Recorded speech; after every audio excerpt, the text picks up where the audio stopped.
বিদেশিরা প্রবাসীরা আমাদের এই মোবাইলগুলোতে, আমার মোবাইলে তো অহরহ বিদেশিরা কল দেয়, আমগো বয়ান ওই যে মোবাইলে শুনে কাঁদে।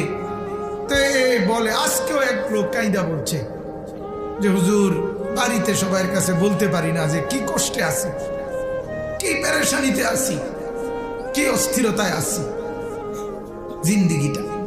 এজন্য বাজান খাস করে ওই লোক দোয়া চাইছে আজকে, হুজুর আমরা প্রবাসীদের জন্য। উনি অনেক ভালো লাগছে আমার একটা কথাই, ওই লোকটা আজকে দুপুরে মানে 5-7 বার কইছে এই কথাটা, হুজুর আমরা প্রবাসীদের জন্য একটু দোয়া করেন। মানে নিজের জন্য বলেন, একলা বারবার বলছে, যে সবাইকে নিয়ে বলছে আমরা প্রবাসীদের জন্য একটু দোয়া করেন হুজুর, আমরা অনেক বেশি পেরেশানিতে আছি, অনেক টেনশনে আছি, বাড়িতে যাইতে আসতে পারতেছে না, আর্থিকভাবে ওইভাবে টাকা পয়সা মিলাইতে পারতেছে না, কিন্তু বউ বাচ্চার কাছে কয় না, হাসি দিয়া হয়তো থাকে, বুঝাইতে দেয় না যে নিজে কত কষ্টে আছে। আর এটা তো নিয়মও। আমি আপনার কিছুদিন আগে আমি ব্রাহ্মণবাড়িয়া থেকে আপনার গত মাসে 8 তারিখ আমি ব্রাহ্মণবাড়িয়া থেকে যখন মাহফিল থেকে আসতেছিলাম রাতের 2টায়, আমার গাড়ি অ্যাক্সিডেন্ট করছে। আমার গাড়ির সামনের দিকের ড্রাইভারের দিকের দরজা এবং একবারে লাইট পর্যন্ত একবারে বসকায় লেছে আপনার। এরপরে রাত্রে বহুক্ষণ চেষ্টা করে আস্তে আস্তে করে রাত্রে বাসায় আসছি। আইসা আমি কিছুই বলি নাই, বিবি বাচ্চার কাছে কারো কাছে কিচ্ছু বলি নাই। পরের দিন বিকালবেলা আমার বিবি ওই ড্রাইভারে আমার সমুদ্রের কাছে বলছে, সে বলছে তো পরে আমার খুব ইয়া করছে যে আপনি একটাবার কইলেন না, এত বড় অ্যাক্সিডেন্ট হইল। কিন্তু আমার বলার উদ্দেশ্য হলো, আমার মনে আমার হিসাব যে ওনার কাছে বললে তো ওরা ভয় পাবে, যদি আবার পরের দিন কয় তো আর দেখতো না, এত ওয়াজের দরকার নেই, ঘরে বইয়ে থাকেন, তখন বিপদ না? কথা বলেন না কেন? মা এদের আমার প্রত্যেক দিন মানা করে। আমার আম্মায় কোনো বাইচা আছে, 2 দিন পর পরে ফোন দি, আনিস বাজি দূরে যাইও না বাজান, দূরে যাইও না, এত রাত বিরাতে কই থাকো, কই কি করো। মারে তো বুঝাইতেও পারি না, মা তো মাই। তাহলে বুঝাইতে চাইলাম এইভাবে তো সবাই কষ্ট করছে, চতুর্দিকে আর্থিক আয় রোজগার কমে যাচ্ছে, কমে যাচ্ছে কিনা বলেন? গোটা পৃথিবী কিন্তু মন্দা অবস্থায় আছে, গোটা পৃথিবীতে সমৃদ্ধি নাই। 2-1 জন ভুইফোর, 2-1 জন হারামখোর সুদখোরের, 2-1 জন বাটপার সিটারের সম্পদ দেখে ধোঁকা খাইলে হবে না, সবাইটা একত্রে ভাবতে হবে। সবার কথা একত্রে চিন্তা করলে গোটা পৃথিবী আর্থিকভাবে দুর্বল অবস্থায় আছে। কথা বুঝছেন কিনা? তাহলে আল্লাহ তাআলা বলে তোমাদের গুনার কারণে এই অবস্থা, তোমাদের গুনার কারণে তোমাদের ছেলেরা নামাজ পড়ে না, তোমাদের মেয়েরা নামাজ পড়ে না, তোমাদের বিবিরা নামাজ পড়ে না, তোমাদের ছেলে সারা রাত উলঙ্গ মোবাইলে ছবি দেখে, তোমাদের মেয়ে সারা মাসের পর মাস বেপর্দা বাজারে বাজারে ঘুরে, তোমাদের ঘরে ঘরে রঙিন টেলিভিশনে নর্তকী নাচে। এই অবস্থায় আমি রহমত কোথায় দিতাম কও?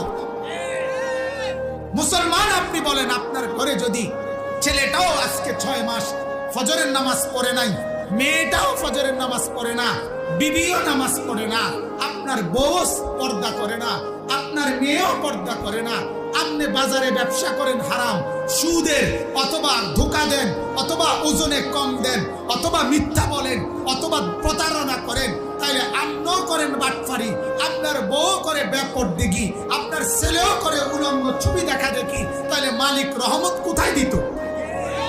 আপনারা কোন দয়া কই করতো? কন্যা কোথায় দয়া করতো? কোথায় রহমত করতো? গুনাহ দিয়ে আমরা সব তো ভরে লাইছি, ঠিক কিনা বলেন? সবটা জায়গা তো শেষ করে লাইছি, মালিক রহমত কই দিত? কন্যা মালিক দয়া করতো কোথায়? কোথায় দয়া করতো? এই বাংলাদেশে আমরা মা চাষিরা জীবনে কোনোদিন ফজরের নামাজ পড়ে তসবি না পইরা, ওজিফা না পইরা কোনোদিন চুলা ধরায় নাই। এটাই তো ছিল বাংলাদেশের ঐতিহ্য, ঠিক কিনা বলেন? কোথায় গেল সেই ঐতিহ্য? কোথায় গেল মা চাচিদের সেই কালো ঢিলে ঢালা বোরকা? কোথায় হারায় গেল? রাতারাতি বদলে গেলাম আমরা, আমাদের বিবিদেরকে পড়ায় দিলাম লাল নীল হলুদ কমলা বেগুনি টাইট 8-7 কাপড়। আপনার স্ত্রী আপনার চোখের সামনে সাইজা গুইজা রাস্তায় যায়, মেয়েটা সাইজা গুজা রাস্তায় যায়, আপনার কলিজার মধ্যে একটা বারো আসে না, আরে এটা কাকে দেখাচ্ছে, কাকে দেখাইতেছে? এ কথা একবার ভাবনা আসা উচিত ছিল না? কথা বলেন না? এই জন্য বাজান আমি অনুরোধ করছি, আমরা এক কথার ফেরিওয়ালা, এক কথার ফেরিওয়ালা, অর্থাৎ একই কথা আমি দিবানিশি বলি। আমি চেষ্টা করে চাইছি, আর কোনো কথা আমার কলজে দিয়া বাইর হয় না। আমি পারি না, কেন জানো? পারি না। অনেক পণ্ডিতি কথা, অনেক জ্ঞান গর্ভ, অনেক সুখ্যাতি সূক্ষ্ম কিছু নিজের জ্ঞানের পাণ্ডিত্য জাহির করা আমি পারছি না। আমার কলিজার এক অস্থিরতা, এ মানুষ ফিরবে কখন? ফাফিররু ইলাল্লাহ, ফাফিররু ইলাল্লাহ। ও আল্লাহর বান্দারা, ফিরে আসো আল্লাহর দিকে। ইন্নী লাকুম মিনহু নাযীরুম মুবিন, আমি আমার মালিকের পক্ষ থেকে স্পষ্টভাবে ভয় দেখাচ্ছি। জাহান্নাম দেখা যায়, আযাব দেখা যায়, ও যে কবর দেখা যায়, হাসরের মাঠ দেখা যায়। ইকতারাবাতিস সাআহ, কিয়ামত ঘনায় গেছে। ইকতারাবা লিন-নাসি হিসাবুহুম, হিসাব কাছে গেছে। নওজোয়ান ফিরে আয়, বন্ধু ফিরে আয়। নওজোয়ান, তোমরা যারা নামাজ পড়ো নাই, দোস্ত ফিরে আসো। এক দরদি ভাই ডাকছে, এক বন্ধু ডাকলো, বাপ আপনাদের কাছে ডাকছি, মেয়েটাকে ফিরায় আনেন, বিবিটাকে নামাজের মুসল্লায় দাঁড় করান, মেয়েটাকে পর্দাশীল বানান, মেয়েটাকে কোরআন পড়ান, ছেলেটাকে কোরআন পড়ান, নাইলে জমিন টিকবে না। আপনি কি চান শুধু আপনি ভালো ভালোই মরে যাবেন, আপনার বিবি বাচ্চা পরবর্তীতে কষ্ট পাবে? এটা আপনি চান? এটা কেউ চান?